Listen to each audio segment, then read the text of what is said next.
préoccupation majeure et une construction by design de Nuabit, c'est que vous êtes dans une bulle sécurisée parce qu'elle est étanche. Il n'y a aucun flux entrant, aucun flux sortant, sauf ceux qu'on autorise. Et donc, ça coupe tout le contrôle, toutes les liaisons avec le contrôle à la commande des attaquants. Ce qui est l'objectif dans une cyberattaque, c'est que les cyberattaquants ne puissent plus avoir aucune action possible sur cet environnement de terrain.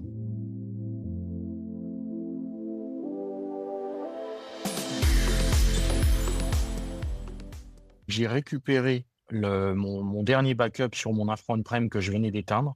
On n'avait pas passé encore d'analyse de l'agence de cyber.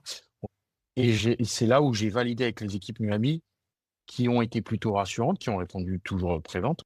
Le backup, même s'il est vérolé, s'il y a un chiffrement, s'il y a encore des malwares et des backdoors dessus, on le remonte sur un environnement totalement isolé. Il y a 0 entrée-sortie.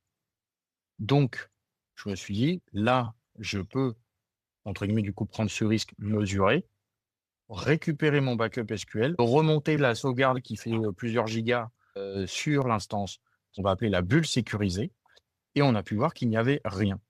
Mes équipes sont intervenues pour remonter ces systèmes dans la bulle sécurisée, et en fait, la finalité, c'est que nous avons tourné pendant 3 semaines et demie sur ce système dégradé, remonté à façon dans la bulle sécurisée.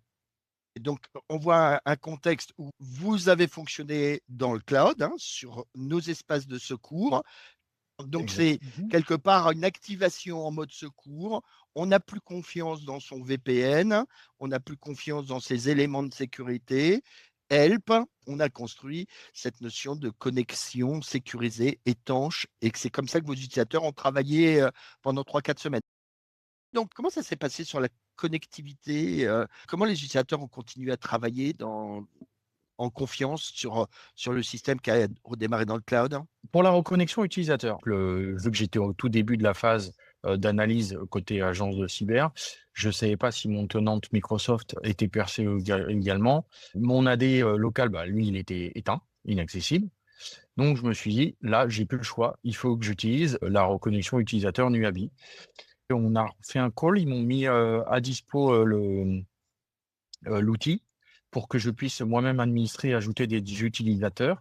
Je l'ai fait service par service. D'abord, la partie administration des ventes pour les reconnecter à l'ERP. Et ensuite, ça a été le service approvisionnement.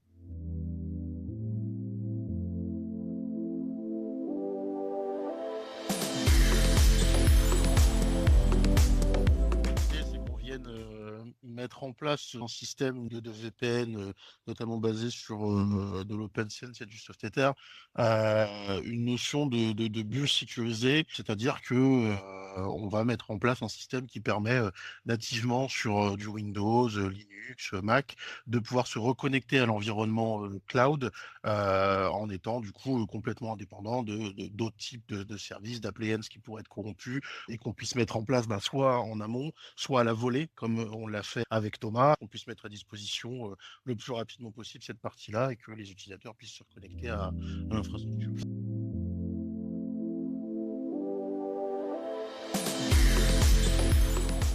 Et effectivement, on l'a utilisé différemment parce que l'UABI, on l'avait pris initialement pour avoir une sauvegarde immuable en France et un archivage à l'étranger. Une fois que les différentes équipes internationales ont les trouvé par nous, les attaquants étaient rentrés, comment, etc. On s'est servi de Nuabi pour relancer les VM de production dans un cloche sécurisé. Et nous, c'était vraiment pour être sûr et certain qu'il n'y avait rien. Chez nous, ils avaient mis 2 backdoors. Donc, on devait redémarrer d'abord chez vous, avec une sauvegarde, je crois que c'est la veille ou l'avant. Ouais, la veille, oui, c'était la veille. Voilà. Et on devait faire du ménage, etc. Donc, c'est vrai qu'on s'est servi de vous pour une sorte de bac à sable, en fait. Donc, dans votre contexte, il fallait avoir cette bulle sécurisée, avoir la garantie que ces serveurs étaient 100% propres, nettoyer tout en local et redémarrer en local. Exactement. C'est cette notion de bulle sécurisée dans laquelle vont s'inscrire des experts.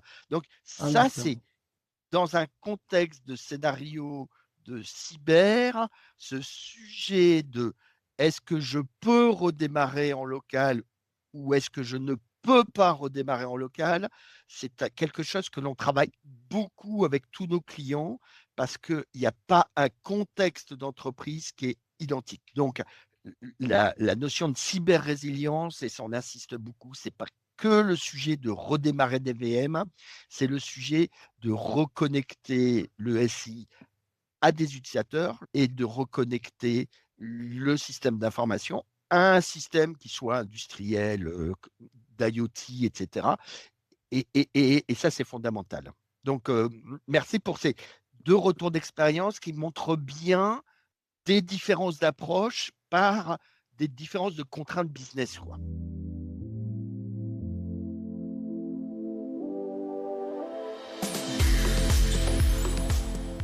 Ben voilà, l'impact financier, d'un côté, on a un impact financier parce qu'on a fait appel, bien sûr, aux prestataires, on a l'impact financier sur les arrêts de prod, humains, etc. Mais dans notre business model, on a eu, entre guillemets, de la chance parce que le coût financier, en fait, il a été juste décalé. C'est-à-dire que, pour tout vous dire, cette année, on a fait la plus forte croissance groupe. Donc, on n'a pas eu d'impact financier.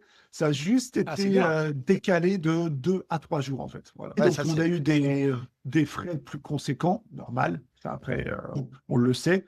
Mais des pertes financières, vraiment du chiffre d'affaires pur, non, on n'en a pas eu, clairement pas. Alors là, ça va être, c'est assez rigolo. On va avoir une similitude aussi.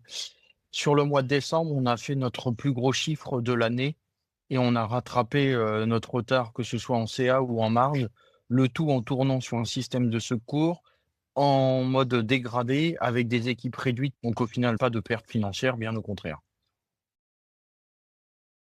le cœur de métier de notre raison d'exister, c'est dire nous sommes là pour que les clients puissent continuer le business. D'accord?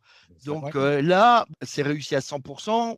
Je ne dis pas que ce sera le cas dans toutes les cyberattaques, hein, parce que chacune est différente, mais OK, on a 2 bonnes expériences de clients qui ont dû activer un PRA et différemment, qui ont continué le business et qui ont fait du business as usual.